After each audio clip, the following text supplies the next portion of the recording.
Hello, you're watching World Talks on TVP World. My name is Sasha Farbach. Iran's capital is teetering on the brink of a water crisis, with reservoirs running dangerously low and authorities warning of potential evacuations. Now, Tehran's looming shortages showing us that water scarcity is emerging as a force reshaping politics, fueling conflict and driving human displacement. Now, to discuss it all further, we're now joined by Marcin Krzyżanowski, Middle East expert from Jagiellonian University. Good to have you back on TVP World. Let's look at this. I mean, this is unprecedented. It looks like this capital city, I mean, let's look at the numbers. 9.7 million people in Tehran, metropolitan area 15 to 17 million. The president is saying there that they might have to evacuate it. So how dire is this? And how logistically, let's say, feasible is such an operation?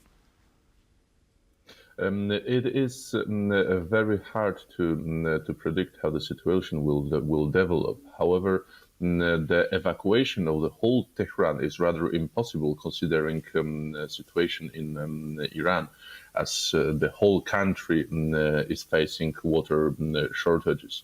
There is a risk that the government will be forced to start to ration the water or to stop supplying it during the night.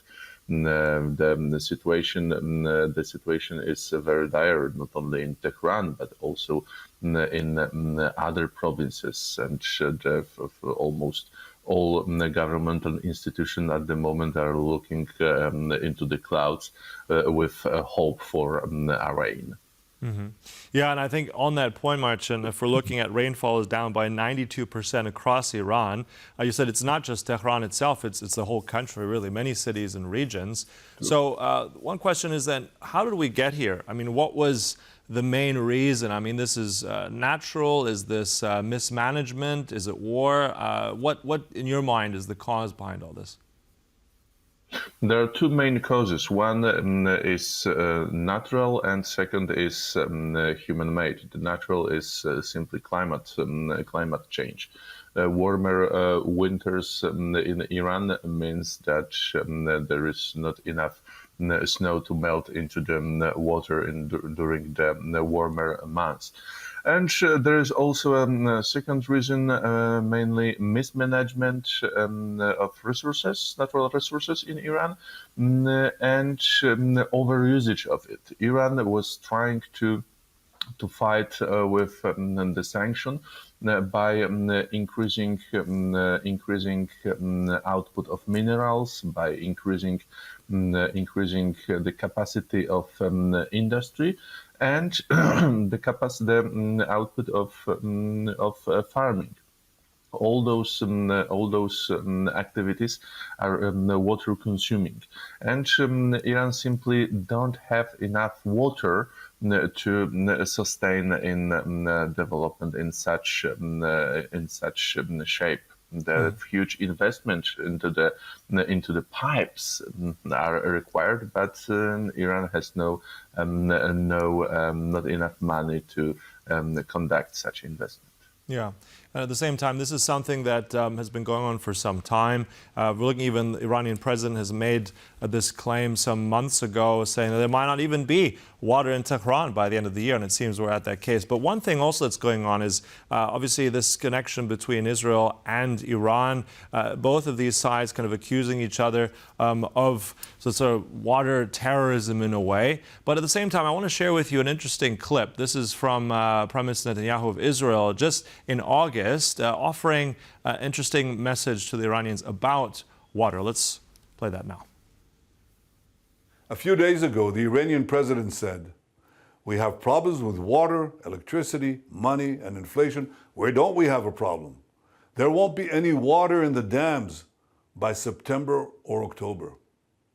He's right. Everything is collapsing. In this brutal summer heat, you don't even have clean, cold water to give your children. Such hypocrisy, such disdain for the Iranian people. To live like this is not fair to you. It's not fair to your children. But I have very good news. Israel is the #1 recycler of water in the world. We recycle 90% of our wastewater. and we lead the world in desalination. We know exactly what to do, so Iran can also have plentiful water. Almost a decade ago, I opened a Telegram channel in Farsi to teach water management to Iranians. 100,000 Iranians joined almost instantly. The thirst for water in Iran is only matched by the thirst for freedom. So here's the great news. The moment your country is free, Israel's top water experts will flood into every Iranian city, bringing cutting-edge technology and know-how.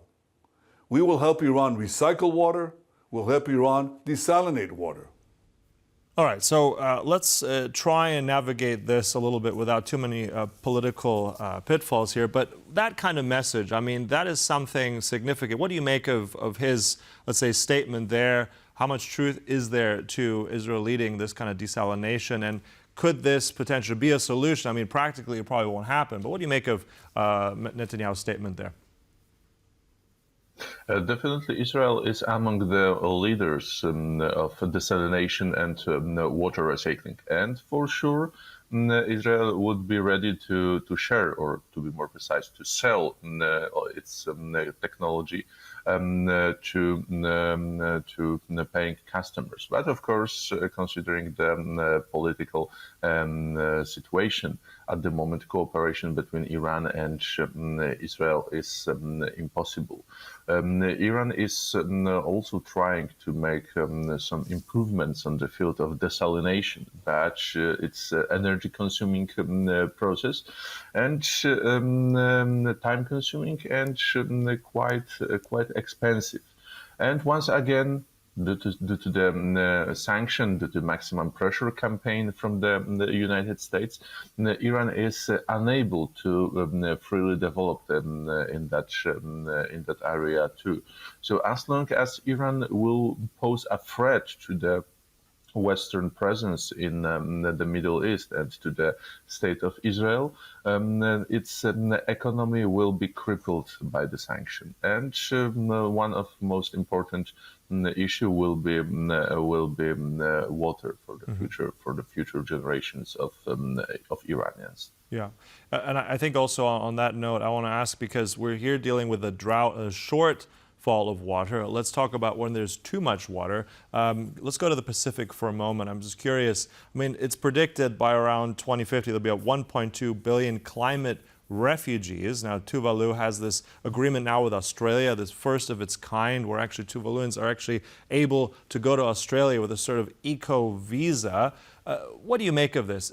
Are we going to see more of these kind of plans? I mean, is this just politically, let's say, medium term? What do you make of what's happening in Tuvalu with this and climate refugees in the future? At the moment, it's more like a media fact, but the threat is really serious. We will, in the future, maybe in the nearest decade, we will face two problems. One is mentioned before, the issue of climate refugees, especially in the Pacific area. But even more dangerous is an issue of water wars. In the last couple of months, Iran and Afghanistan a few times were on the brink of a war due to the disagreement over sharing of the Helmand River waters. There is a huge tension between Iraqi and Turkey over the Euphrates and Tigris River dams and water flowing of them. And the whole Middle Eastern region is area endangered by the huge drought. On the other hand, the Pacific region will be and is threatened by increasing sea levels. So, as you said before, in the Middle Eastern area there is a scarcity of water, and in the Pacific area we will have it in huge quantity, too much to sustain the island states like Tuvalu or Kiribati. Right, so it does look like there will be more of this interesting but also disturbing to hear about water wars in the Middle East and elsewhere. So we'll be following that and see how that develops in our future. Look, thank you so much. Really appreciate the insights there. Marcin Krzyżanowski, thanks for your time this morning. Thank you very much and have a nice day. And thank you for watching. That concludes World Talks here on TVP World. But stay tuned for more news and commentary. Bye-bye.